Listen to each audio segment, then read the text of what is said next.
this event is sponsored by PublicSQ. If you guys want to help win the culture war and support businesses that support our values, download the PublicSQ app. Check out businesses in your area. I really do mean it. All right, so could you tell us a little bit about PublicSQ, just for those who might not be familiar with it? Happy to. So we are the largest network in the world of businesses that do not hate you. They're not going to lecture you about gender or politics or Ukraine when you're simply trying to buy a pair of pants, and it's very refreshing. So we started the company, I had the idea in January of 2021. We were in the heart of the COVID season. I was from San Diego, California, and all of a sudden, the decade of tyranny that was building in the world of corporate America came to a boiling point when all of a sudden businesses started asking me my mask or vaccine status when you'd try to just go and enter and get a cup of coffee. And we had had enough. I wasn't cool with that level of tyranny. It felt like businesses were operating more as political organizations rather than providers of value and service. There was a time in this country when the customer was always right, and it felt like now I was subjected to the whims of a business that was acting more like a government organization than a provider of value. So my wife and I wrote down on a piece of paper a list of 20 businesses in San Diego County where we knew the owner. We knew the values of the owner. We knew that they stood with us, our freedoms, our liberties, and our values. Therefore, we could support them. Went to dinner one night at one of these businesses and felt like, gosh, what if we actually put this list in a digital environment? And what if businesses could add themselves to the list? And what if other consumers could join and access the list? And the business list could actually be compilated in alignment with these values. We could really create an economy that would serve the values of we the people in a really transformative fashion. Launched that in San Diego 9 months later, and then as of July 4th of 2022, so about 15 months ago, we launched it to the entire nation. Since then, we've hit 1 million members on the platform, faster than Twitter, Airbnb, Spotify. The thing has grown tremendously, largely because we the people like you, people like me, are tired. We're tired of feeling like our rights are trampled and violated.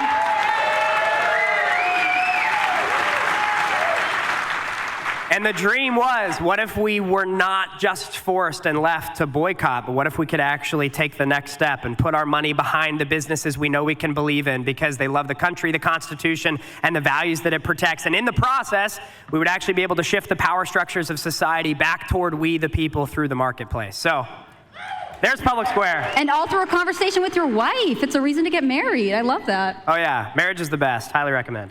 Awesome. So you added some new features to PublicSQ recently, right? We have, and actually adding more soon. So when we started the platform, it was a directory. Actually, August 9th of 2022, I went on Timcast and had an amazing time showing the platform. We were only live for a month at that point. And Tim was kind enough. He saw the vision. He wanted to come on. He wanted to talk about it.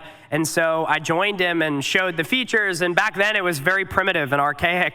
And yet, the amount of people that joined us and built the plane in flight with us was tremendous. Now, a year later, I was on with him last night talking about some of the announcements that we have coming up in the coming weeks. November 1, actually, we're moving the platform from a directory where you find businesses and products, but you actually have to purchase on their site. We're moving from that to a fully immersive e-commerce marketplace where you can actually have multiple vendors, one shopping cart, check out at the point of sale. We've written all that code from scratch, have built our own shopping cart experience.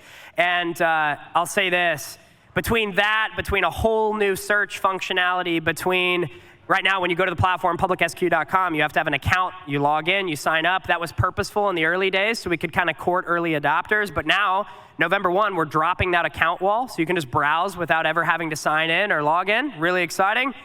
We're making thank you. We're making all these changes so that we can truly compete against the commerce giants like Amazon, Walmart, Target, that have become corrupted institutions that are destroying our country. Small businesses of this nation have been put on the back burner, while the greatest wealth transfer in history happened in 2020 and 21 between the small businesses to Amazon. No wonder Jeff Bezos loved lockdowns. He was profiting from it. And so our goal coming out of that season is provide a platform that has the features of an Amazon, but supports the small businesses that have made our country special. If we can do that, we're gonna win in the long run. So check out November 1, it's gonna be really exciting. Awesome, I'm excited about that. Yeah. So Michael, you, like myself, fled communism in a state, yes? Yeah, we are political refugees. Yeah. Yes. from the state Anybody of in the California. audience a political refugee? Yeah. Hell yeah. Hell yeah. All right, cool. So you're a very values-driven person. Do you think that had something to do with Public Square? 1,000%. Yeah, what's interesting is there was a poll done by 5W Consumer Research in 2020 that found that 83% of millennials actively factor in the values a company espouses before they shop there. Companies today are wearing their values on their sleeve, and so when you're shopping with Amazon, you're forced to support now all the stuff that Amazon supports. When you shop with Starbucks, you're forced to support all the things that they support. And for me, given that I'm a very values-driven person, I hold my convictions near and dear, my family does, we were really tired of feeling like those are our only options. When Target does what it does and wants to lecture your kids about sexuality and gender when you're just trying to go buy a pair of pants or swimsuits, like the country's lost the plot. We are way too far gone. So for me, it felt like I was empowering people that actively hated me and my family's values by continuing to fund their economic engine. What's beautiful about Public Square is that a lot of the businesses on the platform, they have conservative values or America First values, they're Constitution-led, but they're not political. They don't lecture you about your political views. Most of the businesses you shop from on the platform, you wouldn't even know that they have any political standing other than the fact that they've been aligned with Public Square and they've joined us on the journey. So that's kind of the future I want. I want an economy, I think we all do, where the businesses that have made our communities really special can prosper, and we don't feel like we have to sacrifice our convictions in order to get a freaking cup of coffee. And yeah, values obviously led us to move the company from California to Florida. So we're an hour and a half north in West Palm Beach. We love Florida. Yeah. So I want to ask you about your vision for the future with Public Square. Last time you were on Timcast IRL, you said something I find really interesting. You had all these people calling in to say, hey, you should try this, you should maybe get this idea. And you said, these are all great, I love it, but we want to nail it before we scale it. And I was just wondering, what does that look like going forward? Obviously, you're directly challenging Amazon with this shopping cart change. What's next? Well, we announced on Timcast last night we're going to launch a Public Square Shark Tank series, so we're really stoked about that. So right now there's two things happening in the country. One is that if you're an investor and you have access to capital, we complain about the George Soroses of the world, as we should. The guy is like run by demons. He's awful, right? The dude hates us and our families. George Soros is not a good dude. Neither is his son. And a lot of these people are putting money toward the causes they believe in. And if you look at Wall Street today, it's largely run by ESG and DEI-dominated enterprises that have completely left behind shareholder value. So you've got investors that are tired of that. They want to actually invest in companies that believe in the future of the country that they want to create, that are prioritizing meritocracy and excellence, that aren't hiring because of diversity quotas. They're hiring for the best candidates.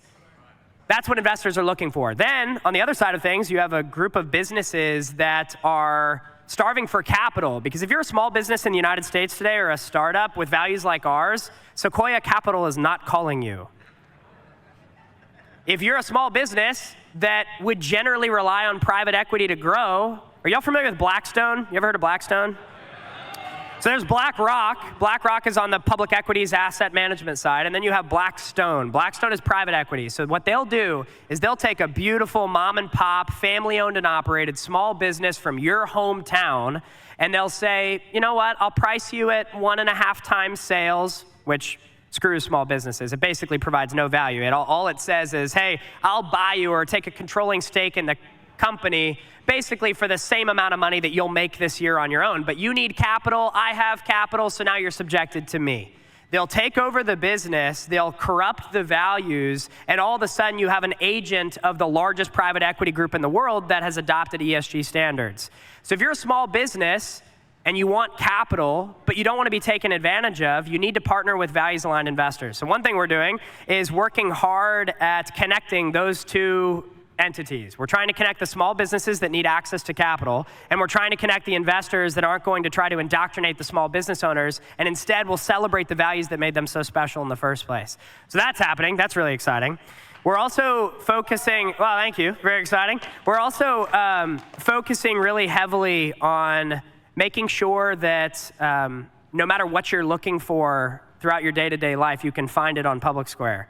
So I was actually informed yesterday by our team that we have like 3 toilet paper companies now. So even if you're looking for toilet paper, you can find it on PublicSquare. What's interesting is that we've found some holes in the market. We've found some areas in which there are not values-aligned alternatives for certain industry niche. So what we're doing is where we find holes in the market, we'll actually go and create products that meet those needs and sell them back into the marketplace. So for example, every single major diaper brand in the United States, every single baby brand. I have an 11-month-old. Any of you have babies? Yeah, a few of you? Love it. So we found out last summer that every single major diaper brand in the United States today is either vocally or financially supporting abortion. Now, I know there's a lot of people that have varying views on that issue in this room. Yeah, by the way, it makes zero sense. It does seem counterintuitive to their business model, I will say. Yeah, it would be like me saying I want to start a men's shoe company, and I'm going to use some of the profits to cut off terminate men. people's feet. Yeah, Do you exactly. think that cut that off could be people's part feet. of the DEI and the DEI standards saying you have to support abortion? It's to get a high ESG score. What's fascinating, though, is that when a diaper company is vocally or financially supporting abortion, not only does it make, in my mind, in my worldview, zero moral sense, it also makes zero economic sense. And regardless of how you feel on the specific issue, conservative people have 41% more kids than progressives do on average, and on top of that, all of middle America are the ones having kids en masse. The Catholic community's having kids en masse. These are largely pro-life communities. So my wife and I, we have that conviction, and we thought, okay, well, there's a hole here in the market. There are no pro-life, pro-family, pro-freedom diaper companies, and a lot of people in our market are really looking for them, and they're not finding them. So what do? We started a diaper company, and we're now the fastest growing diaper company the country's ever seen. We launched EveryLife this summer. You can find out more at everylife.com. Never in a million years did I think I would have started a diaper company. But you didn't know there was a need for it. We didn't know there was a need. That's what's so fascinating about PublicSquare functioning this way, that you can say, oh, I need a product, it's not on PublicSquare, I should make that product, or I should find someone to do that. Exactly. Well, and that's part of it too. When we can find a small business owner that actually has that product, obviously the goal is let's get them on PublicSquare, but then how can we help them grow? So is it finding them that access to capital? For example, there's a great shoe company called John Candor on the platform that's competing against Cole Haan. They make their shoes, hardworking veterans. They're leather that they source from like Texas ranches, some crazy story that they have. But what's interesting is that they just run out of inventory kind of often because they don't have the access to grow like a Cole Haan would. And so what we've been able to do is help source them partners that can help their business continue to expand and grow. It's really, really cool. I have a great pair of John Candors. They're an awesome shoe. So that's exactly right. Where there's a hole, we look to fill it, either by creating the business ourselves, which we're going to do more of in the near future, or helping the ones that can fill that need at greater scale continue to grow. It's very exciting. How many businesses are on PublicSquare right now? Over 72,000. And do you find they are self-selecting to be on PublicSquare, or are you having to recruit people out of the shadows? They're definitely self-selecting, praise God. We do not have to seek the businesses too hard. What's fascinating, though, is in the early days, we had to try really hard. In fact, when we launched in San Diego County the first ever time, that was September of 2021, there were 150 businesses on the platform. And each one of those businesses, we had to literally go and knock on their door. We asked them like, hey, A, are you forcing vaccines or masks right now? Like, we really hope not. Okay, great, you're not? Like, can we talk about what it looks like to join this platform and showcase your products and services to this great group of patriots that would love to support you? We launched with 150. Then the 150 told 150. Then they told 500. Then they told 1,000. Then they told 5,000. Now today, we probably had 400 or 500 businesses sign up today alone, and I have no idea how they heard about us. So it's pretty cool. Thanks for watching this clip from the Timcast IRL podcast. Hang out with us live Monday through Friday at 8 p.m. and become a member over at timcast.com for uncensored, members-only shows exclusive. Thanks for hanging out, and we'll see you all next time.